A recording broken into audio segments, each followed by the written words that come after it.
Bonjour et bienvenue dans Point de vue, l'émission de décryptage de l'actualité et d'échange d'opinions sur cette même actualité sur Figaro Live. De quoi allons-nous parler aujourd'hui avec mes 4 invités d'élite? Tout d'abord, nous reviendrons sur la situation des retraités en France à l'ère du macronisme. Dans le Figaro cette semaine, nous avons appris qu'ils seraient les grands gagnants du prélèvement de l'impôt à la source finalement acté par le gouvernement. Mais Marianne rétorque ce week-end qu'ils sont essorés par Macron. Alors serions-nous encore dans du « en même temps » de la plus belle espèce? Réponse tout à l'heure.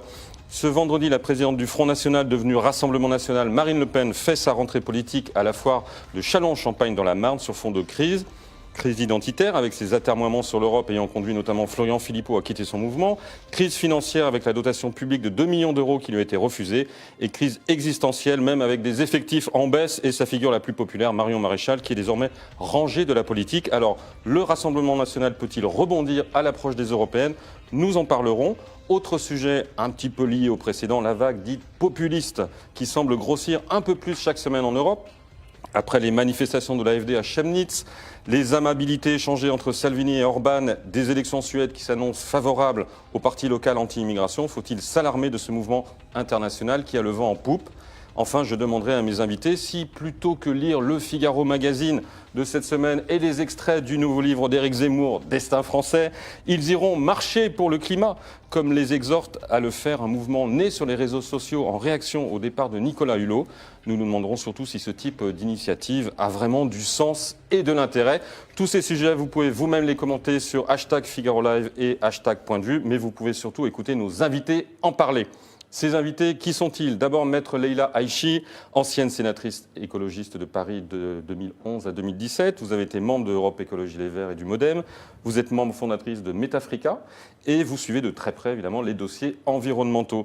Un autre maître dans son genre, Guillaume Bernard, historien du droit et des institutions, professeur. Vous êtes notamment maître de conférence à l'Institut catholique d'études supérieures à La Roche-sur-Yon. Vous êtes prof à la Cato. Et vous êtes auteur d'un livre qui a fait un petit peu de bruit il y a quelques mois, La guerre à droite aura bien lieu, le mouvement d'Extrogir chez Desclés de Brouwer. Avec nous aussi notre excellent confrère Hervé Nathan, directeur adjoint de la rédaction de Marianne et auteur notamment de Bobards économiques écrits avec Nicolas Prissette chez Hachette Littérature. Et je profite de votre présence pour signaler demain dans le Figaro l'article d'adieu de notre amie Natacha Polony, puisqu'elle cesse évidemment sa chronique hebdomadaire du Figaro pour venir justement diriger Marianne. C'est sympa de votre part. Et l'on ne doute pas qu'avec vous à ses côtés, elle réussira et c'est tout le mal qu'on lui souhaite, bien entendu. Et enfin avec nous cet après-midi, Fergan Aziari, journaliste et analyste en politique publique, est devenu depuis plusieurs mois presque un des piliers de cette émission. On vous voit très souvent et c'est tant mieux. Commençons donc avec un sujet qui semble devenir épineux pour Emmanuel Macron, la situation des retraités.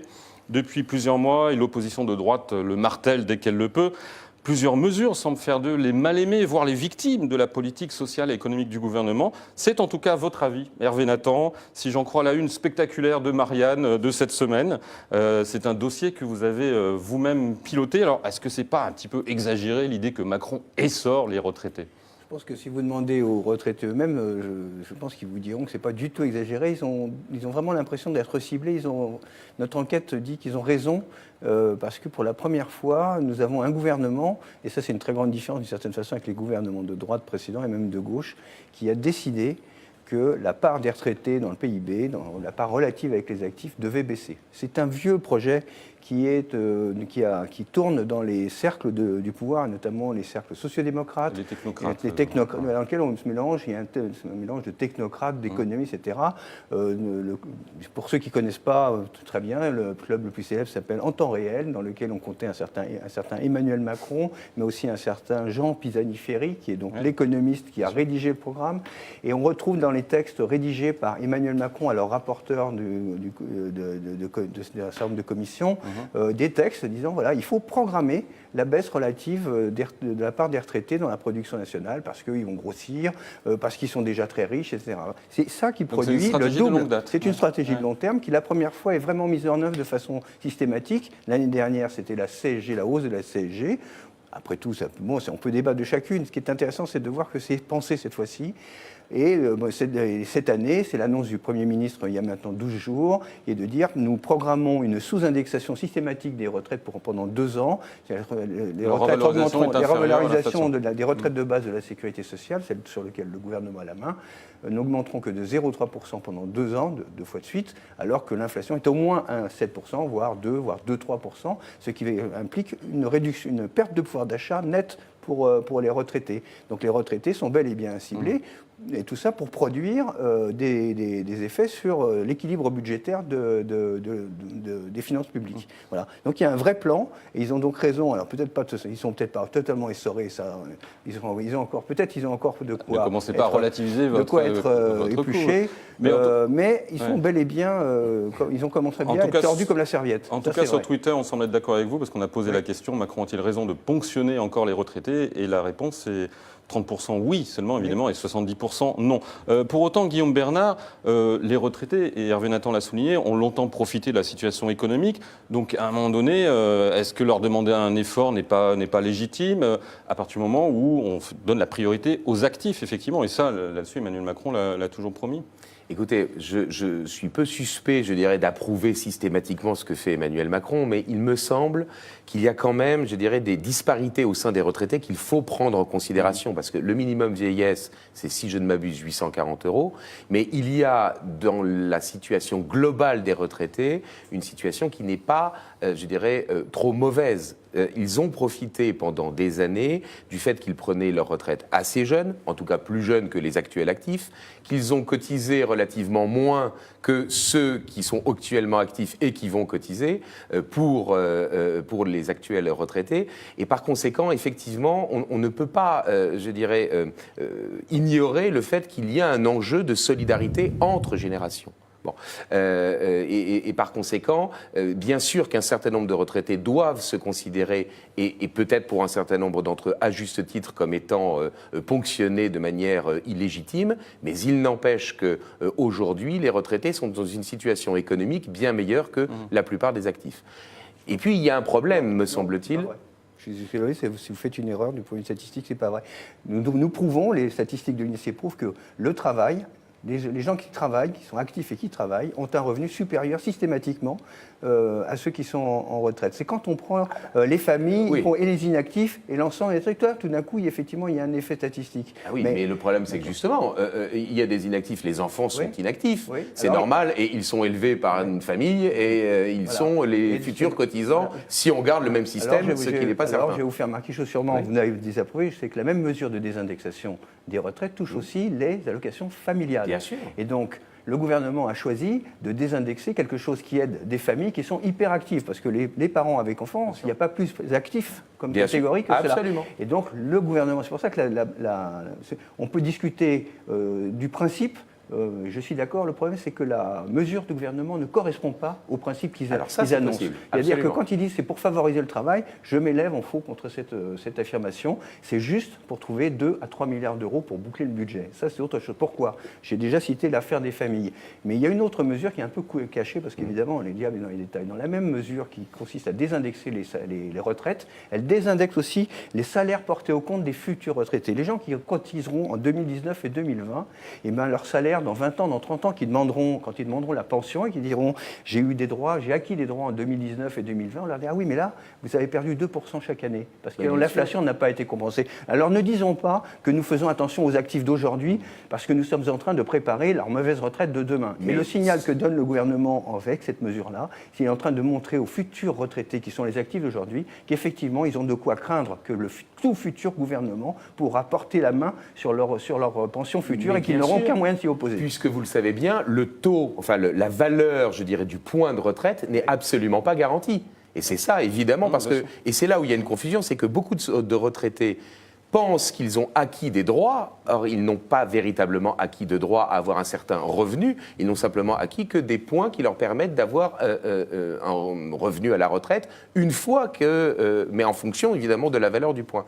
Il y a un autre point, si vous permettez, je ne voudrais pas monopoliser la parole, mais un autre point qui mérite d'être indiqué, c'est que dans la situation des retraités, il faut aussi distinguer la situation de ceux qui sont des pensionnés à vie de l'État et puis ceux qui sont effectivement à la retraite parce qu'ils ont d'une certaine manière contribué à payer les retraites de ceux qui les ont précédés. Les masses budgétaires ne sont pas les mêmes. Les cotisations des actifs payent les retraites des actuels retraités, mais en revanche, c'est le budget de l'État qui paye la rémunération à vie des fonctionnaires d'État. Et donc c'est évidemment là qu'il y a un véritable Ce que souci. vous dites, c'est qu'il faut vraiment distinguer et pas faire des retraités un bloc monolithique. Oui, c'est là où le gouvernement est dans le faux, si vous voulez, pas vous, mais le gouvernement est dans le faux. Pourquoi ? Parce qu'il touche, à part le minimum vieillesse, 800 000 personnes environ, c'est toutes les retraites de base de la sécurité sociale qui sont prises comme un bloc. Alors qu'il y a des gens qui ont des pensions complémentaires, qui ont la GIRC, l'ARCO, c'est-à-dire pour les salariés, d'autres pour d'autres régimes, etc.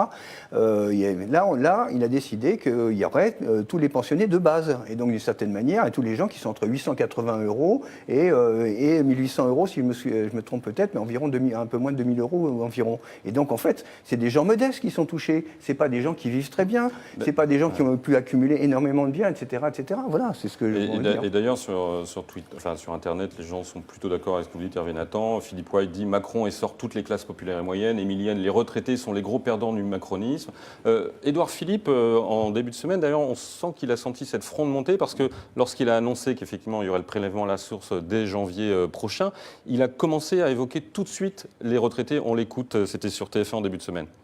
Le 1er janvier de l'année prochaine, l'impôt sur le revenu sera prélevé à la source et que ça constituera pour les contribuables une simplicité d'usage absolument considérable. Un exemple. Pour celui qui part à la retraite, aujourd'hui, le dispositif voulait que celui qui partait à la retraite payait, pendant sa première année de retraite, des impôts sur la dernière année d'activité. Il payait donc beaucoup d'impôts à un moment où ses revenus baissaient un peu.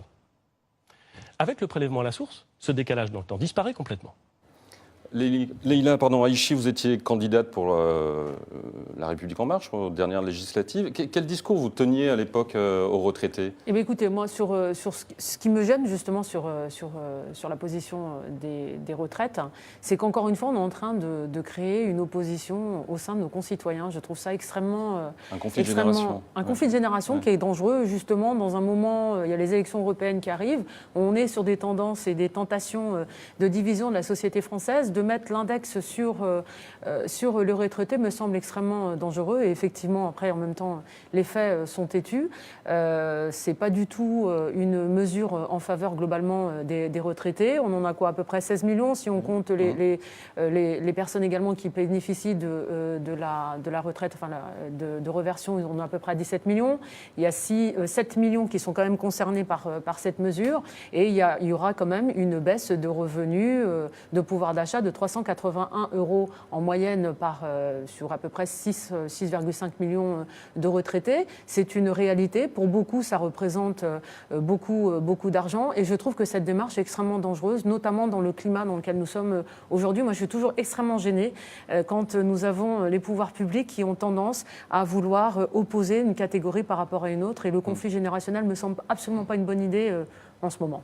Mais alors, Fergan Azziari, le problème, c'est qu'il faut bien trouver un endroit où on fait des réductions des comptes publics à un moment donné. Non, c'est un peu les retraités, mais il faut que tout le monde mette la main à la pâte. En tout cas, c'est le discours du gouvernement pour justifier ces mesures. Tout à fait. Le problème, c'est qu'il n'y a aujourd'hui aucune stratégie cohérente, justement, pour mettre les comptes publics en ordre. Alors, on se contente effectivement de taper sur les retraités, puisqu'on l'a dit, c'est une classe de population, une catégorie de population vulnérable, qui n'a pas les moyens de protester, qui n'a pas la capacité de bloquer le pays. Mais tout ceci, en fin de compte, n'est finalement qu'une diversion qui masque le fait que le gouvernement, aujourd'hui, n'a aucune stratégie cohérente pour réduire le déficit public. Donc on en est là à ponctionner telle ou telle classe de population. La réalité, c'est que la seule solution soutenable pour assainir les finances publiques, à un moment donné, il va falloir se poser la question de la réduction du périmètre de l'État. C'est une question à laquelle le gouvernement ne pourra pas échapper. on pourra toujours temporiser avec des ajustements fiscaux en fonction des intérêts électoraux du moment. Mais il y a un moment où il va falloir se poser la question de la remise à plat de la dépense publique, du périmètre de l'État. C'est la seule manière de sortir de cette contradiction qui consiste à tenter d'assainir les finances publiques un peu n'importe comment, avec des ajustements un peu arbitraires, comme on le voit aujourd'hui.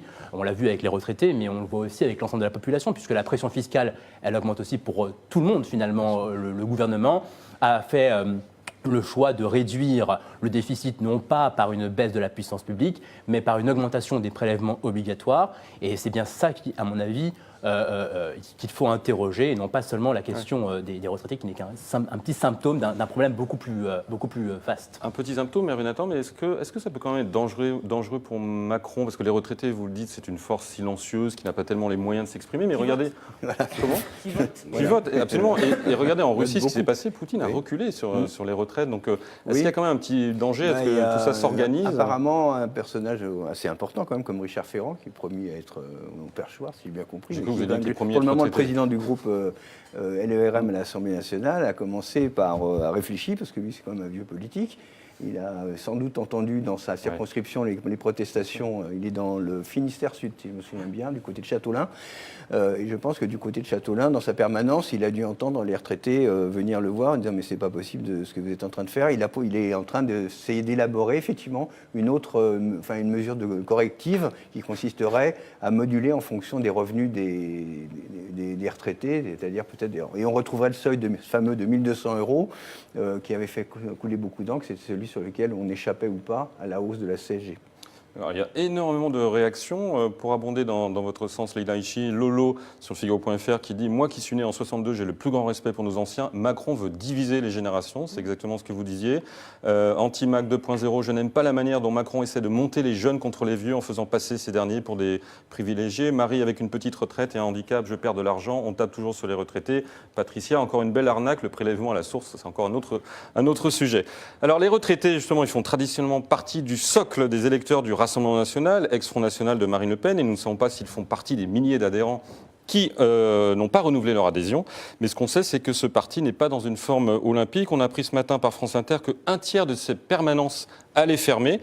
C'est une crise financière qui est due au non-versement d'une subvention publique de 2 millions d'euros en raison du procès en cours où le Front national est suspecté d'avoir rémunéré des permanents du parti avec des fonds européens dédiés à l'embauche et à la rémunération d'assistants parlementaires. C'est justement ce sujet qu'évoquait ce matin sur France Info Sébastien Chenu, le porte-parole du Rassemblement national. Dans cette affaire des assistants parlementaires, je note que M. Bayrou, qui a eu exactement les mêmes problèmes que nous. C'est-à-dire, on l'a fait à François Bayrou, les reproches qu'on nous a faits. Et il s'est retiré, il a démissionné immédiatement du gouvernement. Non, mais il était ministre de la Justice, c'était quand même le minimum. Non, et depuis, on ne le voit plus. Non, mais surtout, il n'y a pas de juge qui a été nommé pour instruire l'affaire de M. Bayrou, la même que nous. En revanche, en ce qui nous concerne, évidemment, tout de suite, on met en examen nos dirigeants, etc. Il y a 2 poids, 2 mesures. Alors, Guillaume Bernard, il y a complot contre le Rassemblement national? Est-ce que vous connaissez une seule association, une seule entreprise qui n'a pas un fonds de roulement minimum pour continuer à vivre pendant 6 mois si jamais il y a un problème d'arrivée d'argent? Enfin, écoutez, qu'il y ait... Enfin, j'ai même entendu des gens du Front National expliquer que le juge Van Ruynbeck était un gauchiste. J'avoue que j'ai quelques doutes, si vous voulez, sur l'identification politique de ce juge qui, me semble-t-il, était à l'origine de l'affaire Urba aussi, il y a de nombreuses années. Que le Front National ait des difficultés financières, c'est évident. D'ailleurs, une campagne européenne, ça coûte très cher. Et c'est vrai qu'on peut douter, je dirais, de son efficacité à faire campagne. Et puis, moralement, évidemment, jusqu'à présent, il avait échappé évidemment aux opprobres, aux accusations de manipulation, et par conséquent, là, il est sans aucun doute en difficulté. Alors, pour qu'il puisse rebondir pour les prochaines élections, je crois qu'il faut qu'il y ait 2 conditions cumulatives. La première, c'est qu'il faut que le Front National, qui est devenu le Rassemblement National, réalise vraiment ce qu'il met dans son propre titre. C'est-à-dire que s'il est le Rassemblement National, que ce titre ne soit pas simplement, que ce nom ne soit pas simplement un leurre, mais que ce soit vraiment quelque chose qui aille au-delà du Front National. Alors on voit qu'ils ont, semble-t-il, envisagé de mettre Hervé Juvin, qui est un économiste, qui est un philosophe à la tête, je dirais, de cette liste. Encore faut-il qu'il ait le pouvoir, je dirais, de vraiment mettre derrière lui des personnalités venant d'ailleurs du Front National, donc de vraiment réaliser le rassemblement. Et puis il y a une deuxième condition, c'est que l'espace politique pour le Front National s'éclaircisse. Et là, c'est pas impossible non plus, étant donné que Macron est affaibli, que LR est tenté incontestablement, malgré la ligne un peu droitière de Laurent Wauquiez, d'essayer d'empêcher, je dirais, son aile centriste de partir. On pourrait penser que LR va, lors des européennes, essayer de faire une campagne plus modérée que les positions que Laurent Wauquiez prend lui-même. Et donc, par conséquent, ça pourrait libérer de l'espace politique pour le Front National. Ouais. La vie politique, de toute façon, c'est jamais soi-même, on n'existe jamais par soi-même, c'est évidemment des interactions. Donc voilà, il me semble que ces deux conditions-là sont nécessaires pour que le Front National puisse espérer faire un score qui ne soit pas trop loin, je dirais, des 25% qu'il a fait en 2014. Parce qu'on peut aussi peut-être les soupçonner de vouloir mettre un extérieur à la tête de leur liste aux européennes, parce que comme ils sont donnés à 17%, qu'ils ont fait 25% en 2014, il fallait bien trouver un kamikaze pour faire un résultat qui soit moins bon que celui qu'ils ont fait précédemment. Leïla Hachmi, vous avez l'impression qu'il y a vraiment une crise et qui n'est pas forcément que financière au sein du Rassemblement national ? Je pense qu'effectivement, il y a une crise au sein du Rassemblement national. À titre personnel, j'espère qu'ils ne rebondiront pas. Ça, c'est un autre débat.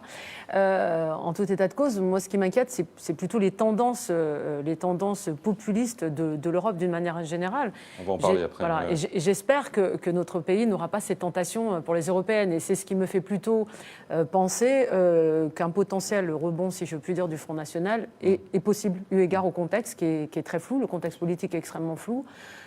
Aujourd'hui, effectivement, le président Macron et la République En Marche sont extrêmement affaiblis. Il y a des interactions, comme vous dites, effectivement, avec les autres partis politiques qui font que bien malin est celui qui saura ce qui se passe. Mais en tout cas, la dynamique est plutôt, en tout cas européenne, pour les élections prochaines, vers une tendance au populisme. Et ça peut être une opportunité pour le Front National, nouvellement Rassemblement national. Vous pensez que le Front National, le Rassemblement national peut justement profiter de cette vague populiste entre guillemets, dont on va parler tout à l'heure, justement, qui est un mouvement qui peut, sur lequel il peut s'embarquer ? Oui, tout à fait, d'autant plus qu'aujourd'hui, les thèmes avancés par le Front National sont, à mon avis, insuffisamment, en tout cas, évoqués par les partis politiques concurrents. Et tout ceci favorise une forme d'anxiété qui n'a pas, une anxiété à laquelle on ne répond pas de l'autre côté du spectre politique. Et donc le Front National, sur le plan financier, moi je ne fais pas de soucis, je pense qu'ils vont réussir à se requinquer financièrement lors des prochaines élections. Ils pourront toujours compter sur le soutien de leurs adhérents. On a déjà vu des partis politiques. Ils ont récolté plusieurs centaines de milliers d'euros cet été. Sur le plan financier, à mon avis, ça passera assez facilement.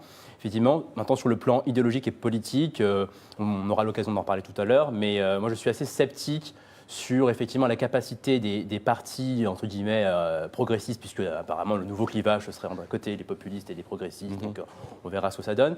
Je suis quand même assez sceptique sur la capacité des concurrents à offrir un récit politique suffisamment fort pour justement répondre aux attentes des électeurs qui aujourd'hui votent Front National et qui, à mon avis, ne peuvent pas être simplement négligés, méprisés. On ne peut pas se contenter, à mon avis, d'opposer les populations de cette manière-là. C'est-à-dire que ces populistes sont ancrés dans le paysage électoral, ils vont y rester. Donc ou bien on apporte une réponse pour tenter d'endiguer cette anxiété, ou bien on continue à mépriser les électeurs, et dans ce cas-là, on verra que ces gens-là arriveront au pouvoir. Mais dites-moi, vous faites des offres de service à Marianne, là, parce que c'est un discours qu'on a l'habitude de lire un petit peu dans Marianne, Hervé Nathan. Oui, c'est vrai, c'est un peu ce qu'on pense. Effectivement, c'est qu'il faut affronter. Alors, on disait qu'il faut affronter le Front National, mais il faut effectivement affronter politiquement. Il faut apporter les réponses politiques que les citoyens qui votent pour ce parti-là posent. Moi, j'observe quelque chose, c'est que même à 17%, ça reste le deuxième parti. C'est-à-dire que d'une certaine manière, ils resteront après, même s'ils font que 10, on pourra toujours faire. Les commentaires diront toujours, ils ont chuté, mais eux, ils diront, mais qui d'autre que nous capable d'affronter pour la prochaine échance, et ça restera vrai, ça restera. Donc ça ils sont derrière un parti qui n'existait pas il y a encore 2 ans. Et ils sont derrière un parti. Alors après, c'est vrai qu'en politique tout va très vite et qu'il peut se passer beaucoup de choses. Je note qu'il y a un événement qui va se passer entre aujourd'hui et les élections européennes, c'est le Brexit. C'est la sortie. Alors, pour le coup, là, on est dans une espèce de pour le moment, sur un vaste trou noir. On sent les tensions monter. On ne sait pas du tout de quelle façon ça peut se passer. Et on ne sait pas. Imaginons. On sait que je vais expliquer. Le gouvernement britannique a publié un certain nombre de fiches assez catastrophistes sur la manière sur ce que les entreprises devraient prévoir, les ministères, etc., en disant si jamais il n'y a aucun accord, voici les dossiers qu'il va falloir traiter. Alors, le médicament, il faudra faire des stocks, je crois 6 mois de médicaments. Ça a été contesté par d'autres membres du gouvernement. Ça a été contesté par d'autres membres du gouvernement, mais c'est quand même un document officiel du gouvernement, donc ça a été préparé par les administrations, etc. Moi, je veux bien qu'on conteste, mais bon. D'accord. Donc, mais disons que ça fait partie du climat, ça fait partie d'imaginer l'ambiance. De toute façon, nous n'avons jamais assisté. On a assisté à la chute, au démembrement, démantèlement des barrières douanières. Aucune de nos générations ne peut se souvenir de ce qu'a été l'instauration des barrières douanières dans un climat un peu chaotique. Donc, qu'est-ce que ça donnerait sur le corps électoral 2 mois plus tard? On n'en sait trop rien. Mais ça, vous pensez que le Rassemblement national va jouer la carte du Frexit, justement Non, mais c'est compliqué pour eux, mais ce sera compliqué pour tout le monde. C'est-à-dire que l'image il faut défendre l'Europe dans un chaos global, dans lequel il faut rétablir les frontières, dans lequel les administrations sont assez peu préparées. Parce que s'il faut rétablir les douanes d'un côté, je vous signale, il faut les rétablir aussi chez nous. Donc pour le moment, on commencera à regarder aussi les stocks de pièces détachées que les constructeurs automobiles devront constituer chez Renault, chez PSA, parce qu'il y en a qui sont construits de l'autre côté, etc. Le désordre ne sera pas que d'un seul côté du channel. Voilà. Donc, mais ça peut avoir, ça peut chauffer l'ambiance. Voilà. En tout cas, sur Twitter, le Rassemblement national peut-il rebondir? La réponse est oui à 42%, non à 58%. Donc on est assez équilibré. Au-de-la-Vallée nous dit qu'il faut un nouveau parti d'union des droites, n'est-ce pas Guillaume Bernard? Marine Le Pen n'est pas crédible économiquement. Chez LR, ce sera pareil. L'union avec de nouveaux visages et le futur. Nouveau visage, justement, Lila Haïchi, on a l'impression que la grande absente de tout ça, c'est Marion Maréchal. Est-ce que vous pensez que les gens du Front National, du Rassemblement National, sont orphelins quand même de cette figure qui était très populaire? Je pense qu'elle a un avenir évident. Y compris dans la politique? Je pense, oui. Ouais. Oui. Malgré ses dénégations permanentes, son statut de directrice d'école? Je pense. Vous croyez qu'elle reviendra? Je pense. Bien. L'avenir nous le dira. Dimanche, pour rester un petit peu dans le même sujet, dimanche en Suède, des élections législatives se déroulent avec un parti qui fait figure d'épouvantail, les démocrates de Suède, qui est un parti d'extrême droite qui secoue à la fois le modèle scandinave après le Danemark et la Finlande, mais qui s'inscrit surtout dans des résultats électoraux favorables à ce qu'on appelle les illibéraux, en Europe centrale, en Europe orientale, en Europe balkanique, en Slovaquie, en Hongrie, en Croatie, en Pologne, bien entendu, et en Slovénie, et puis aussi en Italie. Justement, en Italie, le moins qu'on puisse dire, c'est que Matteo Salvini, vice-président du Conseil et ministre de l'Intérieur, connaît une popularité qui ne s'effrite pas 100 jours, puisqu'on est 100 jours après son accession au pouvoir. Regardez ces images, il y a quelques jours, d'une fête populaire dans une ville au centre du pays, dans la province de Viterbe, où il s'est promené dans la rue, dans une liesse absolument incroyable. Et on n'a pas le sentiment qu'on est dans un village Potemkin. Apparemment, c'est assez spontané comme accueil. Fergan Naziari, vous pensez qu'on est vraiment au début d'une vague de fond appelée à recouvrir toute l'Europe du nord au sud et de l'est à l'ouest? Je pense qu'il y a une véritable tendance, en effet, et le plus inquiétant n'est pas tant la tendance en elle-même que l'absence de réponse, encore une fois, l'absence de récit politique concurrent. C'est vraiment sur ça qui, à mon avis, il faut insister. On l'a dit tout à l'heure, on ne pourra pas se contenter de diaboliser simplement les électeurs qui votent pour ces mouvements populistes. Il va falloir proposer un contre-récit pour convaincre les électeurs du fait que non, la fermeture, l'ouverture des frontières ne signifie pas la fin d'une civilisation. Moi, je note quand même un paradoxe par rapport à ces mouvements populistes. Beaucoup de commentateurs qui voient ces mouvements d'un bon œil assimilent finalement ces mouvements populistes à un regain de confiance, un regain de fierté des populations, des nations. Moi, je pense que c'est tout le contraire en réalité. Une civilisation qui ferme ses frontières, qui aspire à fermer ses frontières, est une civilisation qui, en réalité, ne croit plus vraiment en elle. C'est-à-dire que si vous êtes convaincu, si on est convaincu que notre modèle de civilisation est à ce point supérieur, que notre culture est supérieure à des cultures concurrentes, ce qui n'est pas forcément une idée répréhensible. On peut très bien admettre que sur certains aspects, sur certains critères, une culture, une civilisation puisse être plus attractive, plus efficiente, etc. Une civilisation qui est convaincue de sa qualité n'a pas, à mon avis, à craindre l'apport d'éléments extérieurs. Or, aujourd'hui, précisément, ceux qui pourfendent l'ouverture des frontières sont des gens qui sont convaincus que l'immigration, la mondialisation va conduire à la dissolution des nations et des civilisations européennes. Ça contraste quand même quelque part énormément avec l'attitude des immigrants, des immigrés, des réfugiés. Quand un Afghan quitte son pays, quand un Syrien quitte son pays, quand un Soudanais quitte son pays pour arriver en Europe, qu'il quitte un pays avec des pratiques culturelles rétrogrades, des institutions arriérées, des systèmes autoritaires pour rejoindre le continent européen, ce sont des gens qui votent avec leurs pieds et qui, de fait, attestent le fait que la civilisation européenne... Vous les essentialisez un peu parce que tous n'ont pas ce raisonnement. Ils n'ont pas ce raisonnement, mais le fait de voter avec ses pieds et de dire je vais en Europe, je préfère, c'est déjà un acte politique quelque part, c'est un acte militant, c'est quelque part le signe que l'on admet que cette civilisation-là, elle a quand même des avantages que ma culture n'offre pas. Et moi, ça me rappelle un petit peu ce qui se passait sous la guerre froide. Les régimes socialistes qui érigeaient des murs pour éviter que leurs ressortissants, justement, rejoignent les pays capitalistes. C'est la crainte, effectivement, parce que l'immigration, c'est aussi une forme de désaveu des régimes politiques qui voient leur population fuir. Et c'est aussi, quelque part, le symbole que l'Occident rayonne. Et moi, je suis assez frappé par ce paradoxe, c'est-à-dire on craint une immigration qui finalement, en venant en Europe, montre qu'elle est quand même attirée par un certain modèle, par la qualité des institutions qui gouvernent notre continent, et en même temps, on pense que ces individus font peser une menace. On ne conçoit pas que l'immigration puisse être aussi un vecteur puisse aider à exporter les valeurs libérales, comme ce fut le cas avec les États-Unis, qui ont construit aussi leur prestige, leur soft power sur le fait que beaucoup de populations aspiraient à immigrer là-bas parce que le modèle de civilisation était perçu comme étant le meilleur parmi...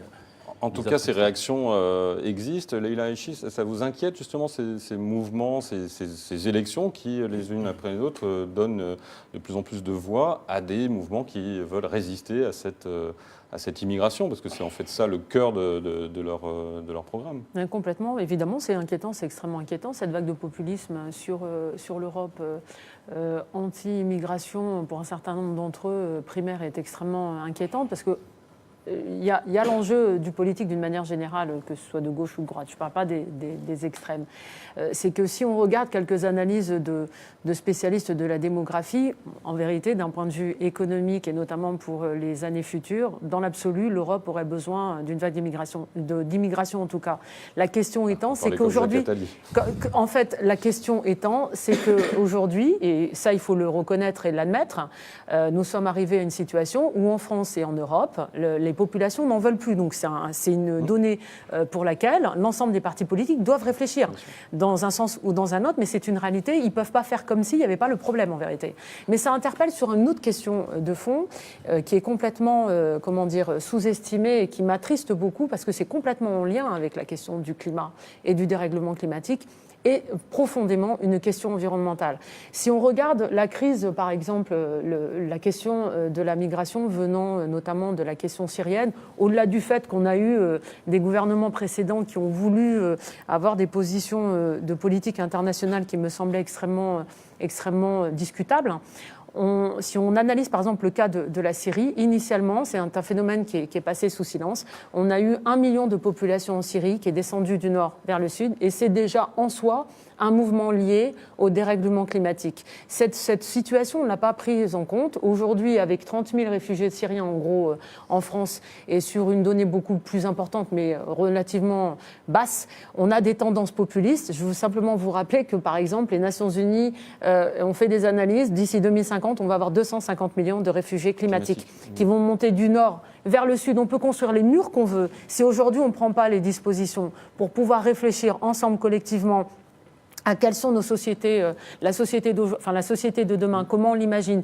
quel partenariat on imagine, notamment avec l'Afrique et l'Afrique subsaharienne, on va face à de grandes catastrophes. Du sud vers le nord, voilà. Du sud vers le nord ouais. plutôt, effectivement. Et la question va aussi, on va avoir aussi des mouvements migratoires aussi au niveau de l'Europe, très prochainement, dans un avenir non très lointain, la météo de Marseille, ce sera celle de Paris. Donc ça pose des vraies questions qui est complètement sous-estimé, comme si la vague de migration, c'était un sujet à part, que l'environnement en était une autre et que le dérèglement climatique en était une autre. Aujourd'hui, on mélange tout. Le problème que nous avons, c'est qu'on n'a aucun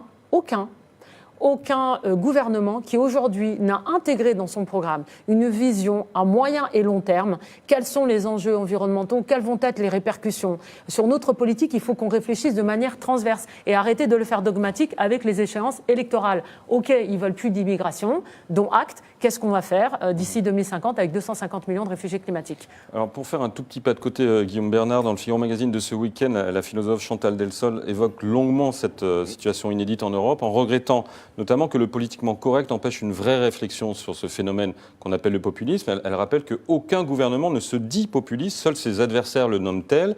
Et elle analyse aussi ce mouvement comme une réaction au mythe du progrès, en disant le courant progressiste est affolé de la montée en puissance des courants qui ne devraient plus exister, car le progrès est un processus irrésistible que l'on ne peut arrêter. Les populistes, donc avec guillemets, sont une gifle à l'histoire. Vous êtes d'accord avec cette réflexion de Chantal Delsol? Je suis assez souvent et plutôt d'accord avec Chantal Delsol qu'avec d'autres philosophes. J'en conviens parfaitement. Oui, elle dit, même si j'ai bien feuilleté le Figaro Magazine avant de rentrer en plateau, que généralement on utilise cette étiquette-là comme une insulte pour essayer de disqualifier. Ouais. Or, il y a quand même, je dirais, deux éléments qu'il faut prendre en considération. Le premier, c'est que des mouvements de ce type, ils n'apparaissent pas ex nihilo. Il y a bien des causes qui les font apparaître. Il y a une triple insécurité, il y a une insécurité physique et matérielle, il y a une insécurité économique et sociale. Ce n'est pas forcément vrai dans tous les pays, parce qu'il y a des mouvements populistes en Autriche, alors que l'Autriche va plutôt bien économiquement parlant. L'Allemagne aussi. Et puis, il y a... évidemment une insécurité culturelle et identitaire, voire morale, et c'est là effectivement où se situe la question, je dirais, du progressisme, qui imaginait que dans le fond, les peuples en tant que corps sociaux ne devaient plus exister, qu'on avait, je dirais, on devait appréhender finalement la société comme étant une juxtaposition d'individus et d'individus interchangeables. Or apparemment, évidemment, les opinions publiques ne sont pas tout à fait d'accord avec cela. Très sincèrement, le fait qu'on puisse craindre les mouvements populistes, ça me paraît assez étonnant. Ça voudrait dire qu'on aurait peur, je dirais, du principe démocratique, du fait qu'ils puissent s'exprimer ainsi. Cela dit, je comprends bien l'enjeu. Oui. Enfin, Hitler, il est arrivé au pouvoir de manière démocratique. Oui, moi, quelqu'un comme ça fait peur. On a le droit d'avoir une inquiétude sur les populistes d'une manière générale, parce qu'ils entraînent et notre pays et l'Union européenne vers la déflagration de l'Europe. C'est quand même ça, le sujet du populisme. Je ne vois pas comment, à titre personnel, on peut imaginer que la France puisse s'en sortir en dehors de l'Europe. Moi, je veux bien vous dire... Enfin, écoutez, je ne veux pas m'opposer à vous en particulier, mais enfin, honnêtement, vous êtes en train de dire que les personnes qui aujourd'hui considèrent que l'immigration porte préjudice à une immigration, quand même pour l'essentiel jusqu'à présent incontrôlée, qui porte préjudice à l'identité des corps sociaux, que ça conduirait inéluctablement au génocide. Non, c'est pas ça que je suis en train de dire. Vous déformez ce que j'ai dit. Vous avez dit qu'il n'y a pas de raison d'avoir peur des populistes. Je dis si, on a le droit d'avoir peur des populismes. Et vous parlez, en plus, c'est un système démocratique. Je vous rappelais simplement un fait historique non contestable. Hitler est arrivé au pouvoir de manière démocratique. Donc nous avons aussi, je ne veux pas dire qu'il y avait de parallèles. C'est parce que arrivé au pouvoir, donc ça invaliderait la démocratie. C'est pas ce que les ressorts du nazi, nazisme, ce que vous voulez dire, Guillaume, c'est que les ressorts du nazi ne sont pas exactement les mêmes que les ressorts Je n'ai pas fait de parallèle entre les deux. Je dis simplement que quand vous dites qu'on n'a pas à avoir peur des mouvements populistes parce que ça arrive de manière démocratique, je rappelle simplement un fait historique. On peut avoir des inquiétudes. Ils portent tous en leur sein la négation de l'Europe. Pour moi, c'est une vraie inquiétude. Au-delà des questions migratoires qui posent un sujet, une réflexion que l'ensemble des corps politiques devraient appréhender et, de manière non dogmatique la question de la sortie de l'Europe est au cœur de leur pouvoir et c'est un vrai sujet qui est extrêmement inquiétant également. Je ne crois pas que tous les populistes, par exemple, quand vous pensez à Viktor Orban, ne souhaitent le démantèlement de l'Union européenne. Il y a un certain nombre de populismes qui souhaitent la réorganisation de l'Union européenne et si vous voulez, et pas sa disparition. Il me semble justement que là, on est au cœur, je dirais, de la question politique. C'est que les mouvements populistes qui sont au pouvoir, il y en a un certain nombre en Europe, vont-ils réussir ou non ? Parce qu'évidemment, nous, on se retrouve en France dans une situation un peu compliquée avec la grande coalition sociale-libérale. Qu'est-ce qui reste d'autre comme choix politique si cette grande coalition échoue que les extrêmes ? Et donc, évidemment, notamment, justement, les coalitions dites populistes qui, effectivement, sont au pouvoir, comme celle en Italie. Et ça pose aussi un autre problème, vous y avez fait allusion il y a un instant, c'est qu'il y a des mouvements populistes qui sont arrivés, ou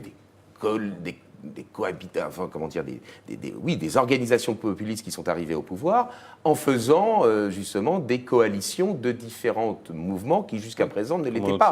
C'est-à-dire que ça pourrait, effectivement, le cas de l'Autriche, c'est-à-dire les conservateurs et disons les populistes ou les nationalistes qui sont arrivés au pouvoir, ce qui jusqu'à présent en France n'existe pas. Donc c'est vrai qu'évidemment l'un des enjeux pour nous en France de l'émergence et de l'affirmation et même de l'arrivée au pouvoir de ces mouvements populistes, eh bien c'est peut-être la recomposition de notre spectre politique français et donc de cette impossibilité jusqu'à présent que la droite a eu de faire son unité. Hervé Nathan, pour conclure sur ce sujet. Je ne sais pas si je vais conclure. Vous allez faire ça très bien.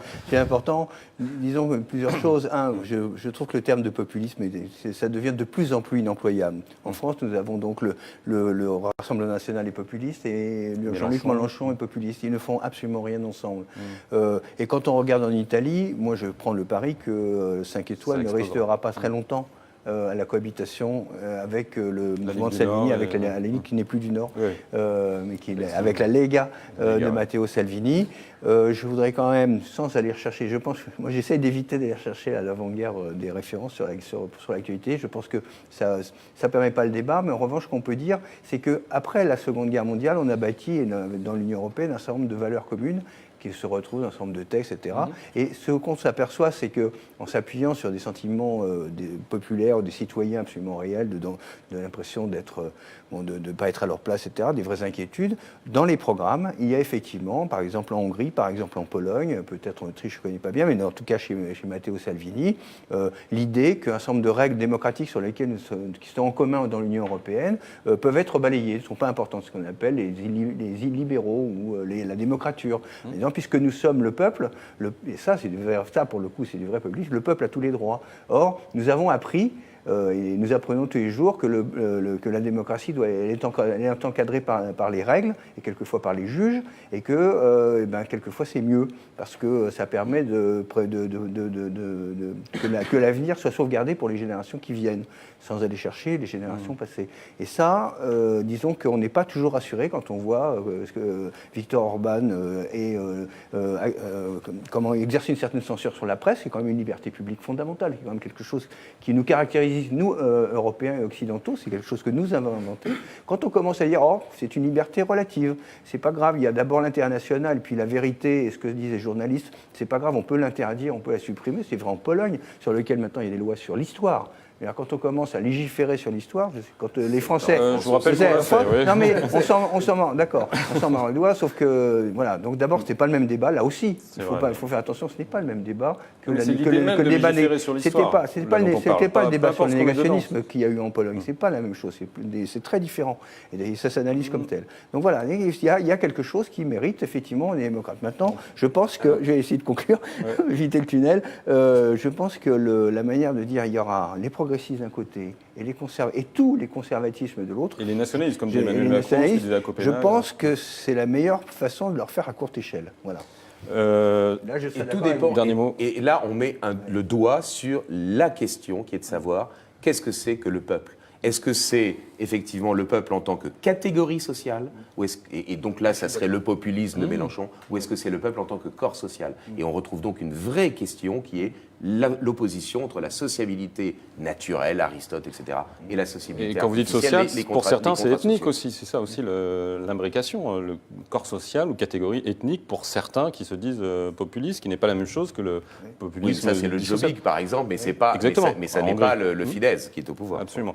Pour terminer, Twitter, craignez-vous la vague populiste en Europe? Les tweetos répondent à 55% non. Anti-Mac 2.0, cette vague ne me fait pas peur. À ma connaissance, il ne prône pas la violence. Chacun a le droit d'avoir ses opinions. Fauve, je crains cette vague car les conséquences de la sortie de l'Union européenne et de l'euro seraient désastreuses. Cela attise également les divisions dans notre pays. Décidément, c'était quand même le thème du jour. Dernier sujet, quelques minutes. Cette marche pour le climat qui a été annoncée sur les réseaux sociaux.